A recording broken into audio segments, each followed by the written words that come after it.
السلام عليكم ورحمة الله وبركاته. الحمد لله رب العالمين والصلاة والسلام على أشرف الأنبياء والمرسلين وعلى آله وأصحابه ومن تبعهم ودعا بدعوتهم إلى يوم الدين. أما بعد.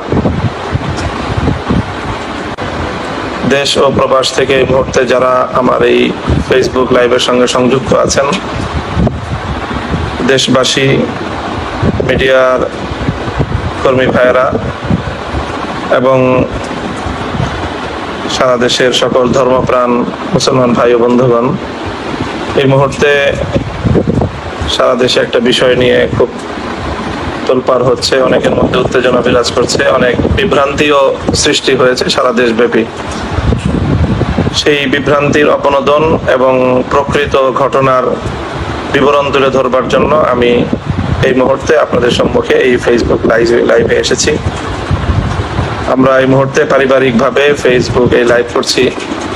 আমার সঙ্গে উপস্থিত আছেন আমার বড় ভাই সর্বজনাব হাফেজ মাহমুদুল হক সাহেব, উপস্থিত আছেন আমার মেজো ভাই হাফেজ মাওলানা মাহবুবুল হক সাহেব, এবং আমার বামে উপস্থিত আছেন আমার ইফাকুল মাদারিসিল আরাবিয়া বাংলাদেশের মহাসচিব, জামিয়া রহমানিয়া আরাবিয়ার সম্মানিত প্রিন্সিপাল হযরত মাওলানা মাহফুজুল হক সাহেব।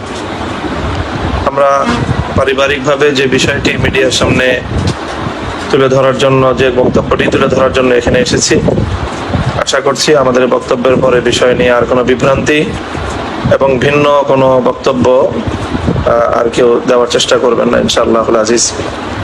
কাজেই আমি আহ্বান করব এই বিষয় নিয়ে কোনো ধরনের বিভ্রান্তিমূলক কোনো কথা যেন কেউ প্রচার না করে থাকবে, যে আপনারা কোনো অবস্থাতেই উত্তেজিত কোনো আচরণ করবেন না, শান্তশিষ্ট থাকবেন এবং কোনো জানমালের ক্ষয়ক্ষতি হয় এই ধরনের কোনো আচরণ আপনারা করবেন না।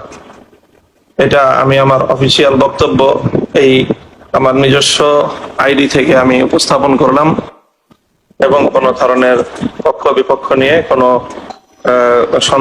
সংঘাতমূলক কোনো আচরণে কেউ আপনারা লিপ্ত হবেন না। আল্লাহ রাব্বুল আলামিন আপনাদের সকলকে তৌফিক দান করুন।